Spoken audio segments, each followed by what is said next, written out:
Salam, saudara yang dikasihi Tuhan Yesus Kristus, bertemu kembali dengan saya pada saat ini.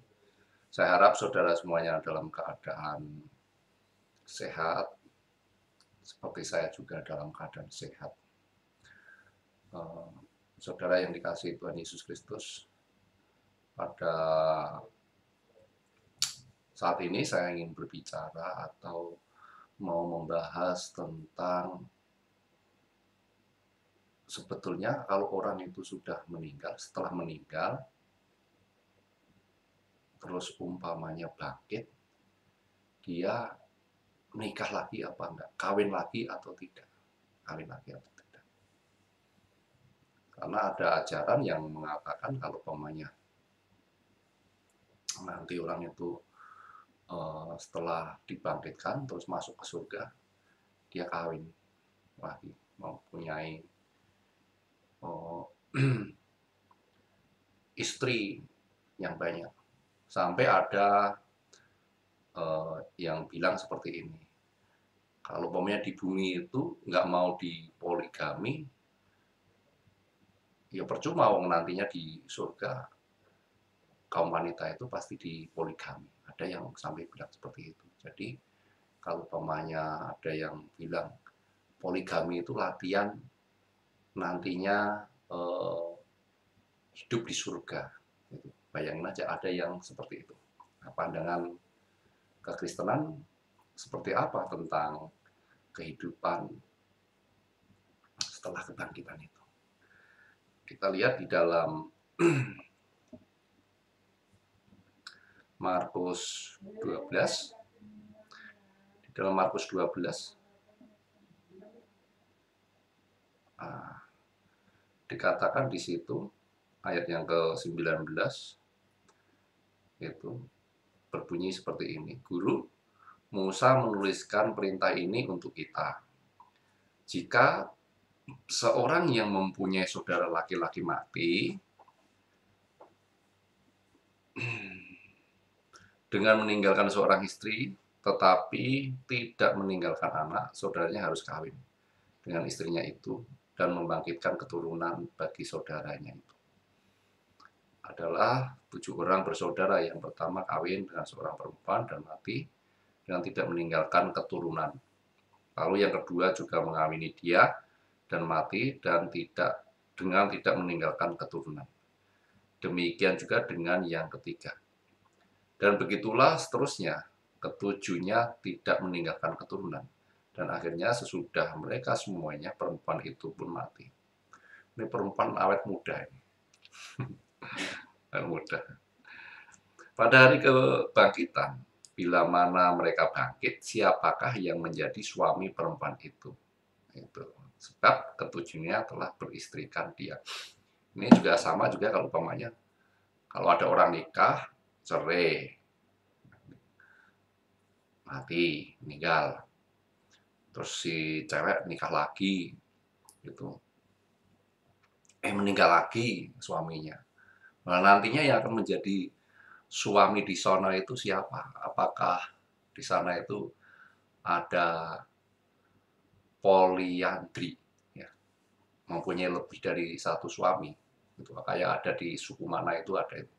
Seorang cewek mempunyai lebih dari satu suami itu ada. Gitu kan. Waduh saya lupa itu. Di suku mana itu ada. Tidak umum sih. Seorang cewek mempunyai istri lebih dari seorang cewek mempunyai lebih dari satu suami tidak umum di Indonesia. Kebanyakan satu suami mempunyai lebih dari satu istri. Nah, ini dipertanyakan seperti itu. Nanti kalau pemainnya orang itu bangkit, siapa yang menjadi suaminya dari laki-laki tersebut? Gitu. Saya lebih ekstrim lagi mengumpamakan seperti tadi yang di depan. Ada seorang cewek menikah, ada seorang cowok terus meninggal. Namanya dia masih muda, terus nikah lagi, gitu kan? Meninggal lagi, karena dia juga masih muda, umur umpamanya masih nikah pertama umur umpamanya 23 tahun, terus suaminya meninggal umur 25 tahun, ya kan? Terus dia nikah umur 29 tahun. Umpamanya terus meninggal umur 33 tahun, kan masih muda. Umur 33 tahun itu masih muda. Dia bisa menikah lagi. Nah, pertanyaannya itu kan, siapa yang menjadi suaminya ketika nanti dia dibangkitkan atau berada di surga? Siapa nanti yang menjadi suaminya? Kurang lebihnya seperti itu. Saya lebih ekstrimnya seperti itu. Lebih ekstrim. Nah, Tuhan Yesus memberikan jawaban seperti ini di dalam Markus 12 ini. Tuhan Yesus memberikan jawaban pada ayat yang ke-24, ya kan? Jawab Yesus kepada mereka, "Kamu sesat, justru karena kamu tidak mengerti kitab suci maupun kuasa Allah. Sebab apabila orang bangkit dari antara orang mati, orang tidak kawin dan tidak dikawinkan, melainkan hidup seperti malaikat di surga."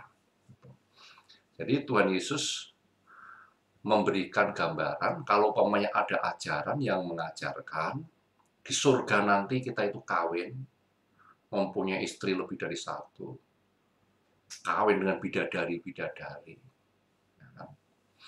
Itu adalah ajaran sesat. Itu yang dikatakan di eh, kitab Markus ini seperti ini. Ya. Kamu sesat justru karena kamu tidak mengerti kitab suci. Jadi orang-orang yang mempunyai pandangan kalau setelah kebangkitan atau orang hidup di surga itu ada kawin dan mengawinkan, itu adalah orang yang tidak mengerti kitab suci, tidak mengerti kuasa Allah.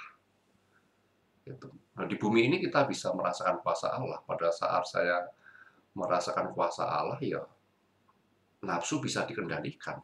Gitu. Apalagi nafsu seksual itu bisa dikendalikan. Melihat cewek juga bisa memalingkan wajah. Gitu. Waduh, itu dosa. Yang terjadi seperti itu. Makanya Tuhan Yesus menunjukkan kalau ada ajaran yang mengajarkan seperti itu berarti ajaran sesat. Itu. Dan orang-orang yang memegang hal-hal yang seperti itu adalah orang-orang yang tidak mengerti kitab suci atau kuasa Tuhan.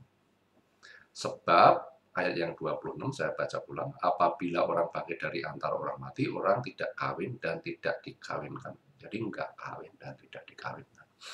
Kalau saya meninggal, istri saya meninggal, istri saya masuk surga, saya tidak kawin dengan istri saya, itu enggak. Karena jelas di sini orang tidak kawin dan tidak dikawinkan. Bahasanya apalagi? Yang kurang jelas apalagi dari bahasa seperti ini. Ini kan bahasa yang jelas, yang kita bisa mengerti. Saya ingat kehidupan di surga itu, saya ingat dan menghubungkan kehidupan Adam sebelum jatuh dalam dosa. Pada saat dia belum jatuh dalam dosa, mereka berdua, Adam dan Hawa itu hidup berdua dengan bertelanjang tapi tidak mempunyai rangsangan. Saya membayangkan seperti anak kecil gitu kan. Anak kecil umur 3 tahun, 2 tahun, 3 tahun main bareng-bareng, mereka pada telanjang, pada kayak gitu. Mereka nggak ada terangsang-terangsangnya, happy-happy saja. Ada lari-lari.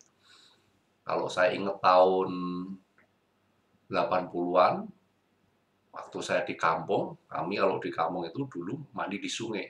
Mandi ya telanjang. Dan melihat orang ya biasa saja. Mohon maaf, kadang-kala hanya kalau yang laki-laki itu hanya memegang, mohon maaf, kemaluan saja untuk masuk ke dalam sungai. Itu pemandangan lumrah. Tapi sekarang udah nggak seperti itu.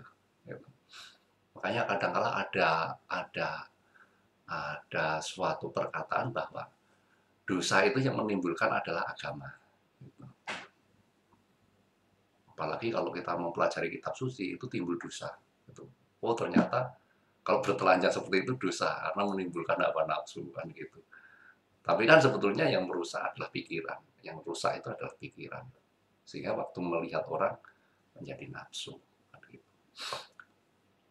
Kembali lagi, Kalau saya ingat Hawa dan Adam waktu hidup di sebelum jatuh dalam dosa, mereka hidup berdua, nggak ada itu. Kalau mereka melakukan hubungan intim, seksual, ya pasti udah punya anak, itu pasti udah punya anak.